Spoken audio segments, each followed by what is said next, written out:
Shalom, shalom, meus irmãos. Hoje nós vamos dar continuidade aqui na Palavra de Deus, em Bereshit, Gênesis 13 e o capítulo 14. Antes de mais nada, que vocês possam deixar um like, comentar, você possa se inscrever no canal. É bem importante para a gente poder dar continuidade e trazer novas passagens bíblicas, novos ensinamentos para vocês. Tá bom, meus irmãos? Não esqueça de deixar um like aí. Bereshit, de 13 até o capítulo 14. E vamos ver o que a Bíblia nos fala e que lição podemos tirar da palavra de hoje e qual o entendimento que o Eterno nos capacita a entender e a crer nas suas verdades, né? Então, no capítulo anterior, a gente falou um pouquinho de Abraão no Egito, né? Das mentiras que Abraão teve que contar, da mentira, né? E o motivo por que ele contou, porque sentiu medo. E mesmo assim a gente viu que Deus o abençoou e a questão era até onde que nós estamos mentindo nas coisas de Deus, né? E hoje o capítulo vai ser referente a Abraão e Ló, e uma parte muito importante que seria a parte que Abraão, após a captura de Ló, ele encontra com Melquisedeque. Então vamos para o estudo? Bom, ali em Gênesis 13, do capítulo 13, versículo 1, a Bíblia nos fala: Saiu, pois, Abraão do Egito para o Neguebe, e ele, sua mulher e tudo o que tinha, e Ló com ele. Era Abraão muito rico, possuía gado, prata e ouro.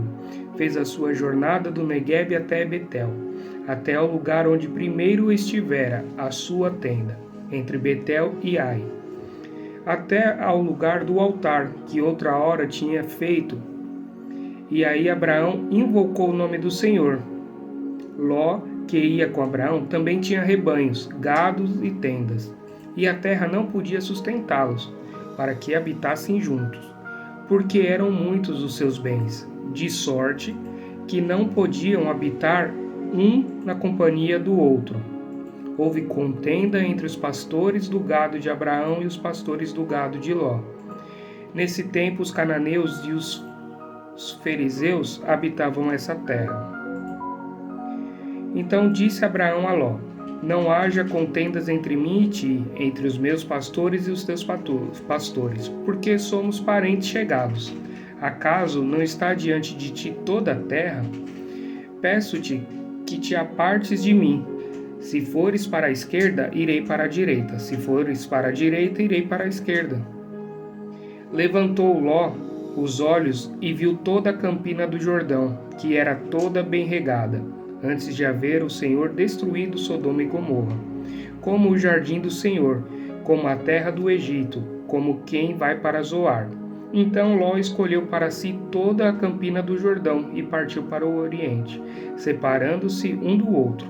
Habitou Abraão na terra de Canaã, e Ló nas cidades de Campina, e ia armando as suas tendas até Sodoma.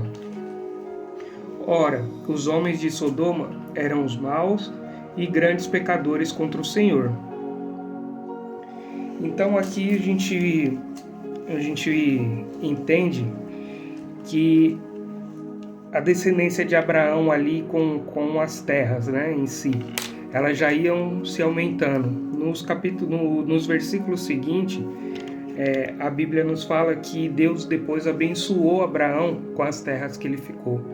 O que a gente pode tirar daqui de entendimento, de analogias, é que quando ele fez uma proposta para Ló, a primeira coisa que Ló fez foi olhar o caminho e o que tinha de mais perto e falar: nossa, que pastos lindos, é por aqui que eu vou ficar. Em nenhum momento Ló também se preocupou em pedir orientação a Deus, que terra que seria bom para ele. Talvez se ele fizesse isso, os caminhos seriam outros, mas a Bíblia não fala isso. Fala que simplesmente ele olhou para um lado, viu que o pasto era favorável e e acatou e escolheu aquelas terras, né, para o lado de Sodoma. E ali a Bíblia já nos fala que para o lado que ele escolheu já existia homens maus. Não temos certeza se Ló já sabia, né? O autor aqui, no caso, não faz uma referência fiel, né? Se Ló sabia, né, dessas condições. A gente assiste muito em filme que a esposa dele gostaria de sair dali para aquelas terras, né? Mas a Bíblia em si não fala. Mas o que atraiu ele foi o pasto, né? Será que não foi essa visão dos pastos que acabou que Satanás tirou a atenção de Ló e falou, não, veja meu caminho como é bonito, e ele tomou a decisão para escolher o lado que ele foi? Então fica uma reflexão para a gente sempre pedir orientação a Deus, sabedoria, entendimento, para Ele determinar nossos caminhos. Continuando, então, nós ainda no versículo 3, no capítulo 13, versículo 14, disse o Senhor a Abraão, depois que Ló se separou dele, erga os olhos e olhe onde estás para o norte, para o sul, para o oriente e para o ocidente, porque toda essa terra que vês, eu te darei, a ti e a tua descendência, para sempre.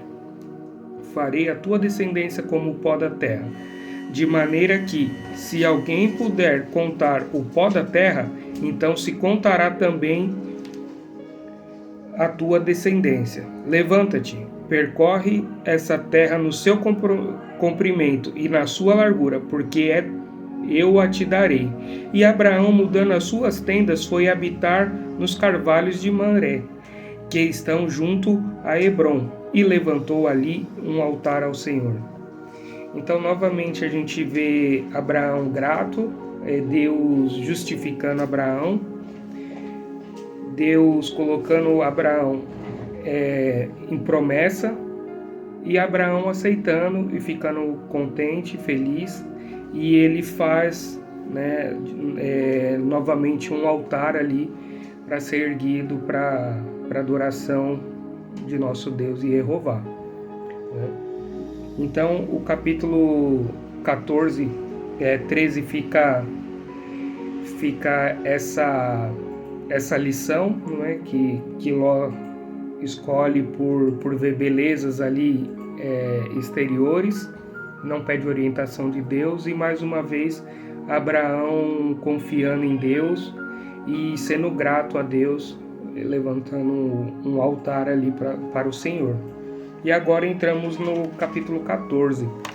No capítulo 14, eu gostaria do 1 até o capítulo 11 falam sobre as guerras que estavam tendo ali, né? E aí que alguns reis, alguns soldados sequestraram Ló e sua família, né? E seus escravos.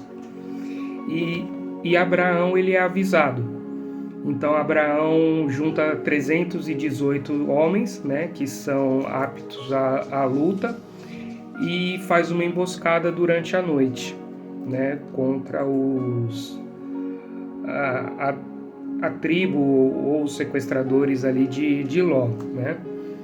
E o que chama atenção, a gente pode ler ali depois no capítulo 14, versículos 12, daí até o 17. Apossaram-se também de Ló, filho do irmão de Abraão, que morava em Sodoma, e dos seus bens, e partiram.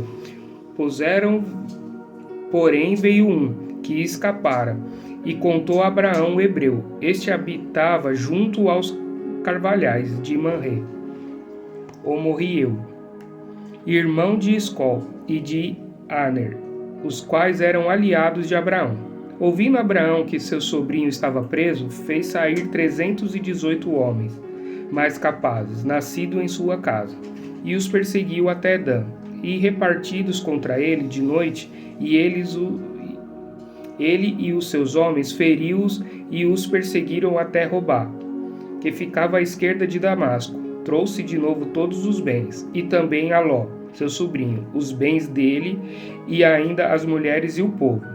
Após voltar Abraão de ferir a Quedorlaomer, e aos reis que estavam com ele, saiu-lhe ao encontro o rei de Sodoma no vale de Savé, que é o vale do rei. Então essa parte fala justamente o que a gente estava explicando anteriormente, né? E aqui a gente, no capítulo 14, né, falando sobre esses 318 homens, alguns teólogos, alguns rabinos, eles ainda não sabem interpretar se esse número 318, por ser muito certeiro ali, muito específico, realmente eram 318 pessoas, homens, né? Ou como cada letra do hebraico representa um número, do aramaico representa um número, se poderia ter alguma outra característica esses 318. Alguns ainda falam que seria um personagem ali, seria, fugiu o nome agora, mas seria o escravo de Ló ali, a pessoa que servia a Ló, não, a Abraão, a pessoa que servia a Abraão. Então ainda tem muitas dúvidas ainda nesse número exato de 318, né? E continua na leitura, no capítulo 14, do 18 até o 24, a Bíblia nos fala que Melquisedeque, rei de Salém, trouxe pão e vinho. Era sacerdote do Deus Altíssimo. Abençoou ele a Abraão e disse: Bendito seja Abraão pelo Deus Altíssimo, que possui os céus e a terra. E bendito seja o Deus Altíssimo, que entregou os teus adversários nas tuas mãos. E de tudo lhe deu Abraão o dízimo. Então disse o rei de Sodoma a Abraão: Dai-me as pessoas e os bens ficarão contigo. Mas Abraão lhe respondeu: Levanto a mão ao Senhor, o Deus Altíssimo, o que possui os céus e a terra, e juro que nada tomarei de tudo o que te pertence, nem um fio, nem uma correia da sandália, para que não digas: eu enriqueci a Abraão. Nada quero para mim, senão que os rapazes comeram, e a parte que toca aos homens Aner, Escol e Anre, que foram comigo, estes que tomem o seu quinhão. Então aqui a gente já vê que alguns homens foram com eles. Então aquela alusão que poderia ser um dos seus servos, né, o 318 representaria o seu servo, para mim já cai por terra, porque aqui ele já menciona outros homens que estavam com ele. Para mim a Bíblia fica claro ali que seriam 318 homens realmente contados, assim como ele fala quando nas guerras tinha 300 homens e tal. Então para mim ainda eu prefiro ficar com esse texto bíblico rigorosamente ali, literalmente.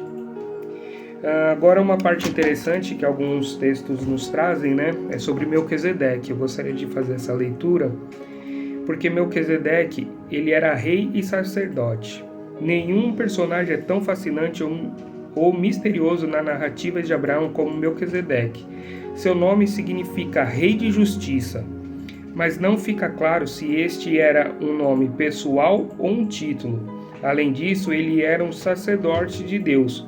Como poderia haver um sacerdote para uma religião que somente seria estabelecida através de descendências de Abraão? Ele era, como sugere o rei de Jerusalém, uma cidade cananeia? E se Abraão lhe deu o dízimo, era Melquisedeque maior do que Abraão? Qual o significado do pão e do vinho? Essas perguntas motivaram muitos comentários antigos. E aqui a gente entra em alguns comentários, né, de estudiosos, de historiadores, de teólogos, né, sobre quem seria Melquisedeque. Mas a verdade é que Melquisedeque é citado em Hebreus e alguns acham que seria... Parece que ele viu ali e nunca mais ouviu e ninguém mais viu falar sobre Melquisedeque, e ele é citado lá em Hebreus como podendo ser Jesus Cristo, né? Em Hebreus fala que hoje nós estamos sobre o sacerdócio de Melquisedeque, né? Então aí fica algumas pequenas coisas para a gente também tentar estudar, e aí eu comentarei num outro vídeo. Nesse vídeo eu gostaria de trazer o que também nessa parte do capítulo 14, que, como eu falei anteriormente, algumas leis já eram estabelecidas, né? E que antes mesmo de chegar em Moisés, algumas leis já eram cumpridas, como o sábado. Agora, aqui fica claro também o dízimos e ofertas, como que ele deu o dízimo, se só foi, né, e ofertas, como que se só foi instituído lá com Moisés, sendo que também Caim e Abel teve aquele problema com os dízimos de Caim.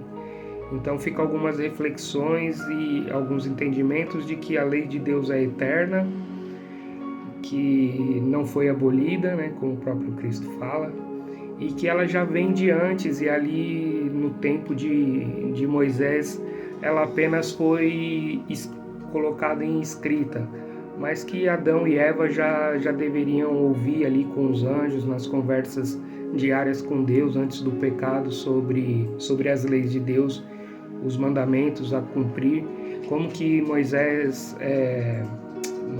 Noé colocou os animais puros e impuros, como que ele separou isso na arca. Então eles já sabiam, a tradição, né, de guardar as leis já vem bem antes da lei mosaica, vamos dizer assim, né? Como Cristo fala, a lei de Moisés sou eu, né, que seria ele, e ele é o primogênito da criação. Cristo, tudo se fez por ele, né? Então a gente entende que essas leis também Cristo já aplicava ali no Éden, né? E aí fica a reflexão para a gente também estudar sobre as leis de Deus, sobre os caminhos que escolhemos, né? Os passos que damos, né? De ser fiel a Deus, de ser temente a Deus, né? E sempre buscar agradar somente a Deus, né? Então hoje o vídeo fica por aqui. A gente volta para concluir a Paraxá amanhã. Aí nós vamos estudar o 15, 16 e 17. E no sábado a gente faz um resumo de um estudo em conjunto. Tá bom, meus irmãos? Então ficam com Deus. Até a próxima. Shalom, shalom.